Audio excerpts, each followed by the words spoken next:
Hi, Sarah. How are you? Hi, Mary. I'm doing great. Thanks so much for doing this. We wanted to talk to you a little bit about marketing and how to do that best for associations. So, if it's okay with you, do you mind answering a few questions for us? Absolutely. So, tell us a little bit about. I know you've been doing this for a while. Tell us a little bit about how you help nonprofits and small businesses with their marketing efforts. Yeah, so I provide marketing and fundraising solutions to small businesses and small nonprofits and purpose-driven businesses. I've been in this field for 15 years working within nonprofits, and now as a business owner, I know how many hats we all wear to make a difference in our communities. So as a consultant, my business name is Project Big Impact. I provide um, meaningful tech solutions and marketing solutions for nonprofits. Nice. When you advise clients and customers, where do you suggest that they use it? What do you suggest they use as a starting point to help deliver their clear value proposition, help deliver their mission and values, tell their story? Where do you start? Yeah. So I like to start with why you do this work. Not necessarily the how and the nuts and bolts of how that work gets done, but why did you start this? Why are you in this field?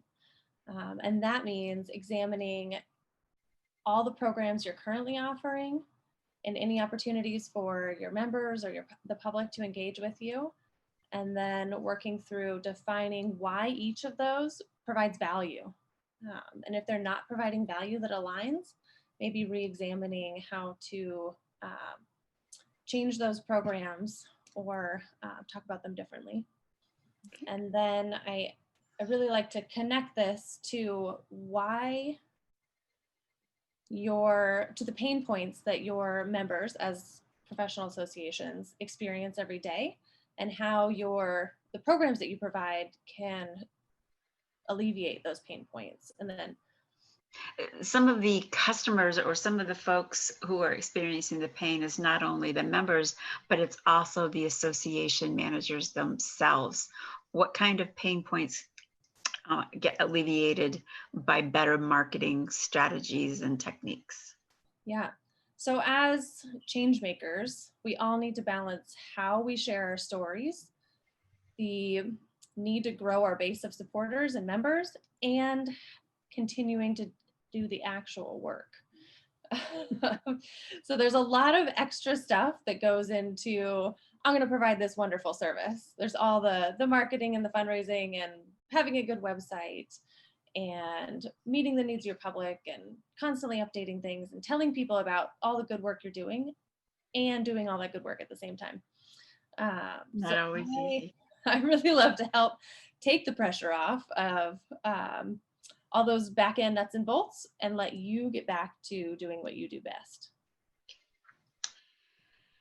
So, nonprofits and businesses and associations all have different platforms and different things that work for them. It seems to us that a lot of our communications are done and are most effective when done through newsletters. And then the newsletters, obviously, the point is to drive them back to our websites.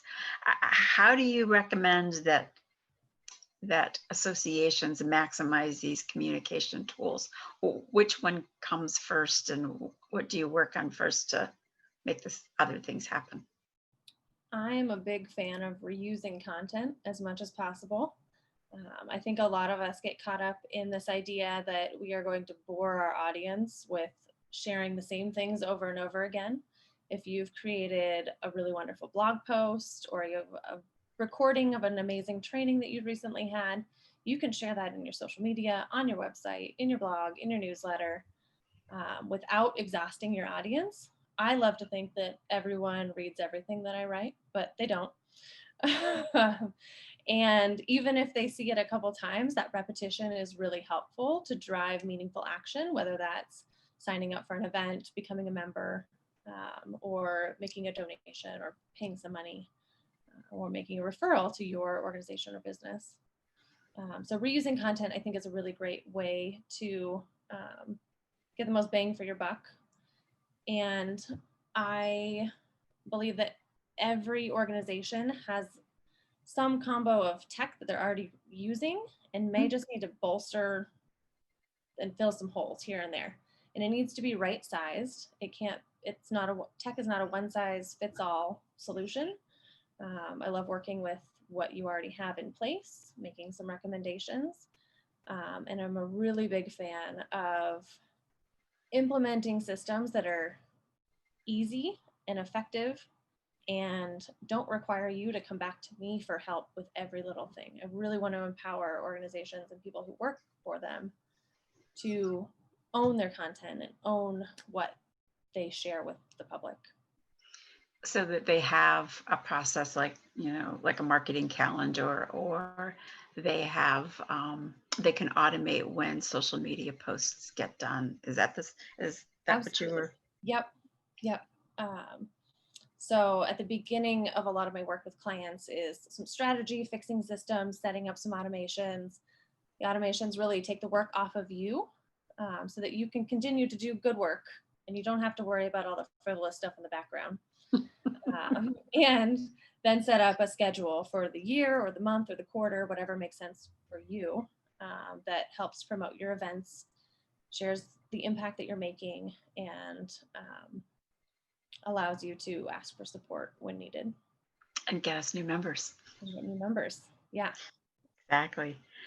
How do other folks, and as well as what do you suggest that associations like ours use to measure success, and whether what they're doing is a good return on their investment? Yeah. For my clients, success is a blend of reaching measurable milestones and goals that are tracked over time, like increasing membership, increasing event attendance, increasing social media and email subscriber followers. So balancing those measurable milestones with this decreased sense of overwhelm. To me, that means success. It shouldn't be overwhelming. You shouldn't need to feel like you're grinding every day to make the membership and the work and the event attendance happen. So I like a good balance of both. We're all humans and we can grind for a little bit, but we all need to work in our own areas of expertise, and that's how we want to put those together. I always say friends don't let friends do their own marketing. They call Sarah. Sarah, thanks so much for your help today and for answering our questions. Is it okay if we come back with another set of questions, if we have them, and talk to you then again as well? Absolutely. All right. Well, Sarah, thanks so much for your time today, and we will see you and talk to you soon. Thank you. Okay, thanks.